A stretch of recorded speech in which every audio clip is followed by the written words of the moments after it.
Hi, this is Tisch Aitken, and it is January 11th, 2022, and I want to wish you a very healthy new year. It's been a very difficult time, but we are now in a new energy because at the end of 2021, Jupiter, which is the grand benefic, entered the mutable water sign of Pisces, where it will be on and off in 2022. It loves being in Pisces. It rules the sign of Pisces in ancient astrology.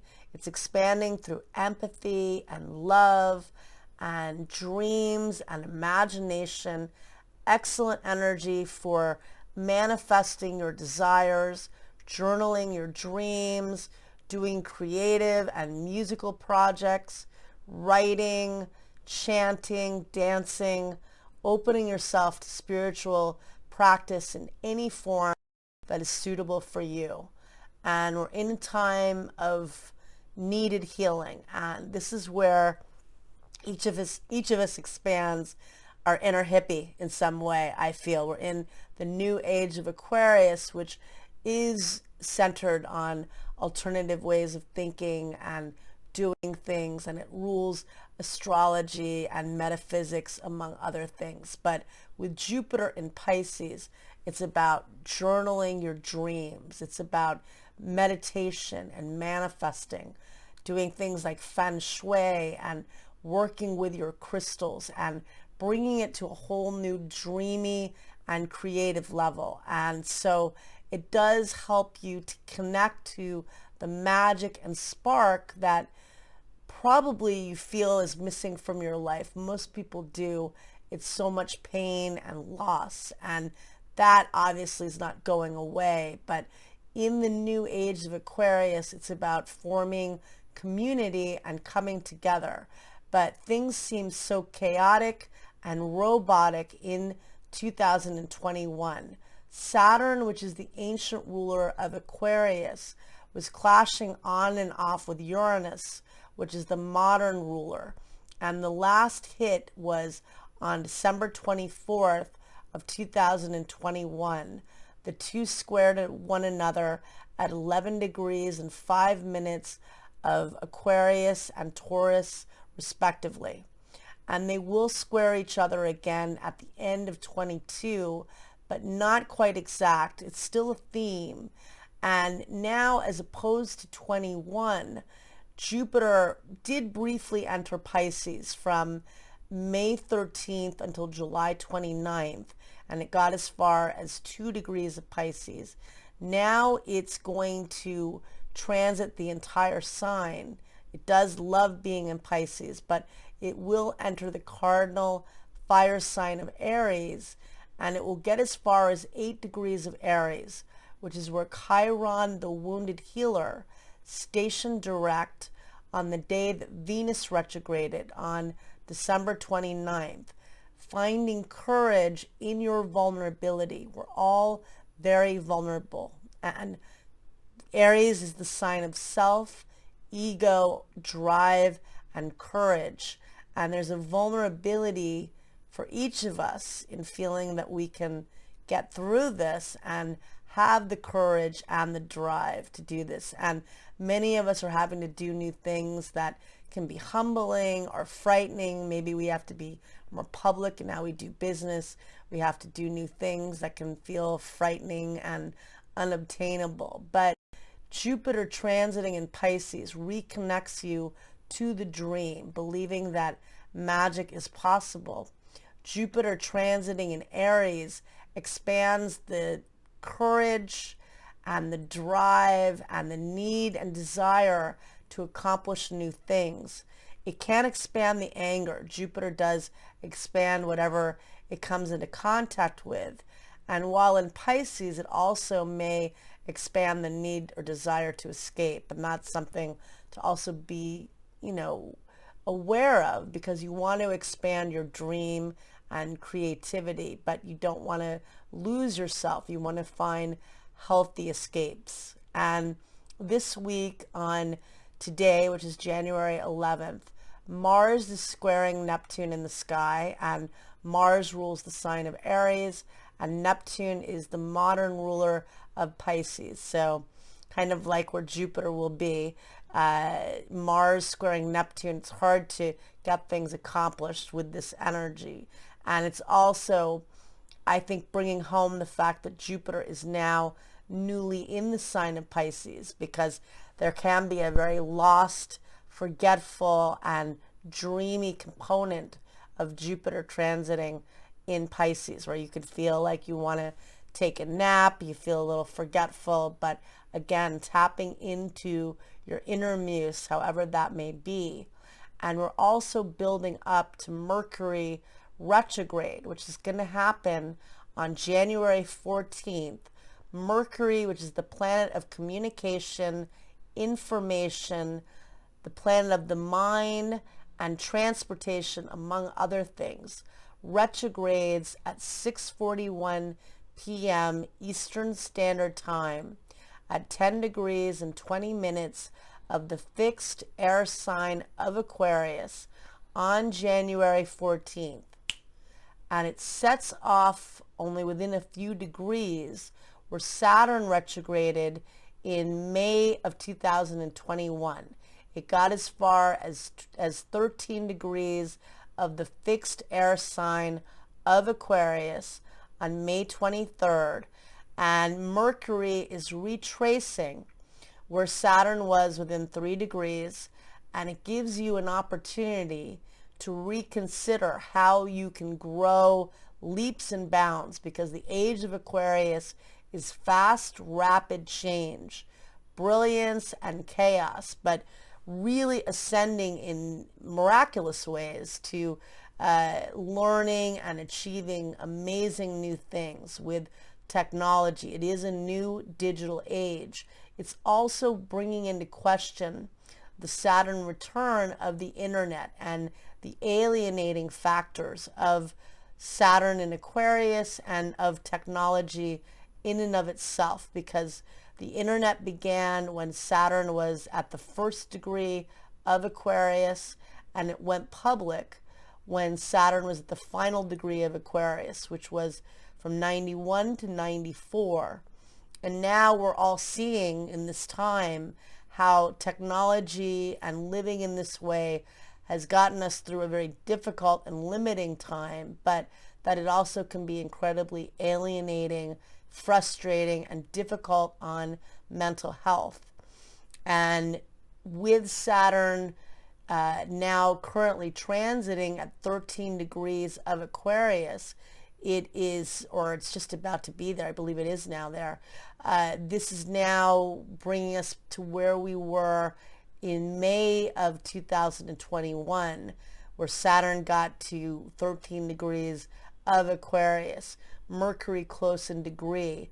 And at the end of this month, Mercury re-enters Capricorn on January 25th, and it stations direct on February 3rd at 24 degrees and 22 minutes of the cardinal Earth sign of Capricorn, setting off where Pluto, the planet of death and renewal, was transiting the last couple of years, setting off close in degree where Venus retrograded on December 19th at 26 degrees of Capricorn, tapping into what you need to eliminate in order to connect with your power and empower yourself and strengthen your courage, and coming from a higher level on that, in that route and on that journey.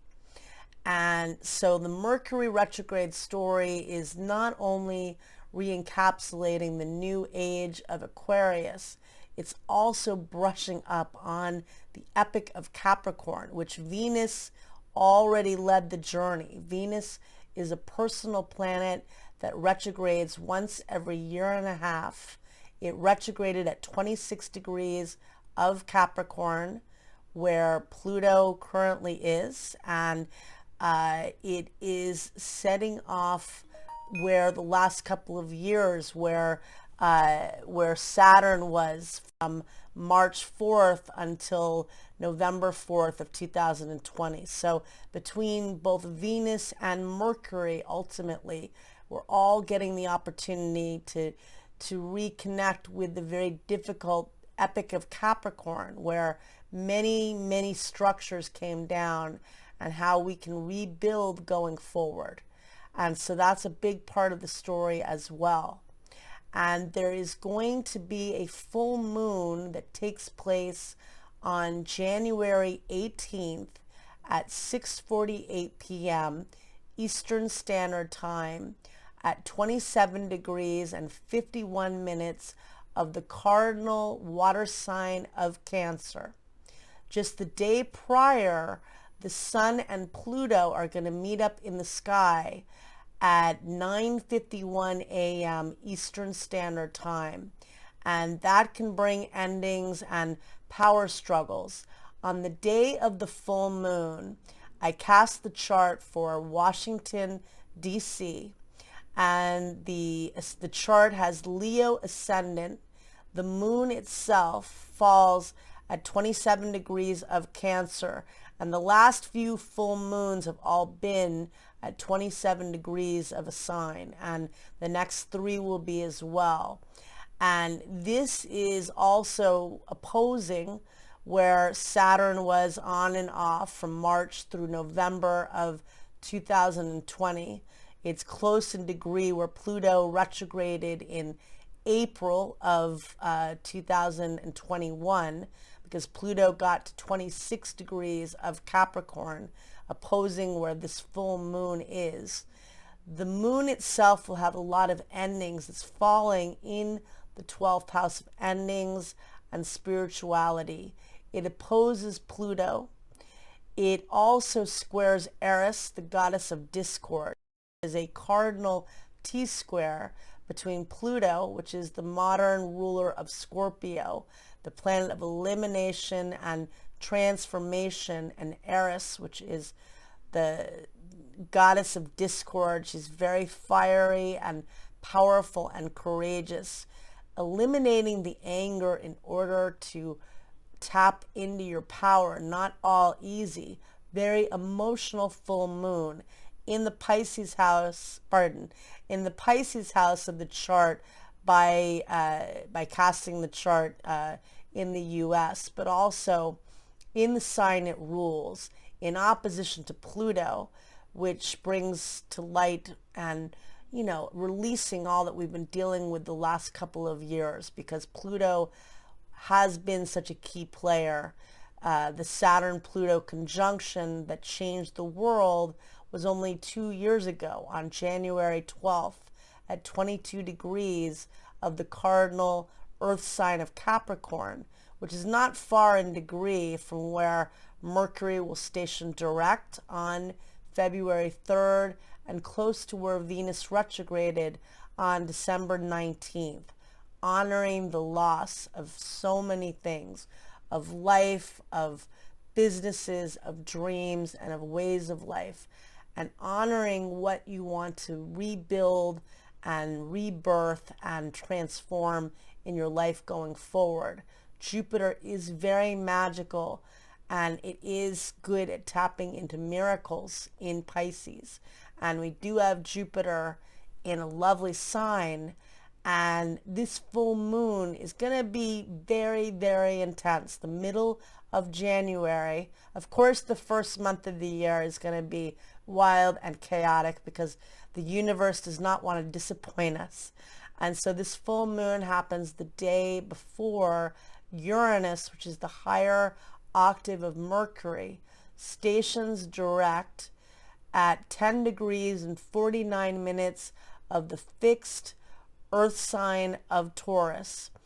And we will definitely feel that energy, 5 days before and 5 days after.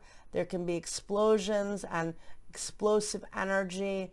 There can be a big, fast change on the world stage and in your own life.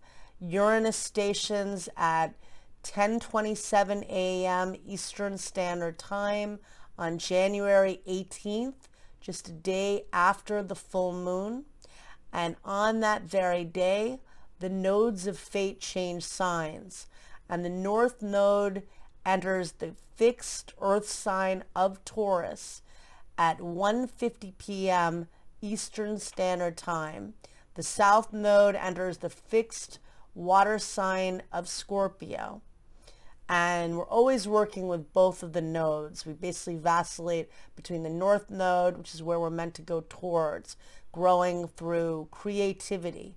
Venus rules the sign of Taurus, growing through income, your value system, figuring out how to earn new income, how you can be creative in doing so, reassessing your values. And also it rules banking and currency, and it rules agriculture and food.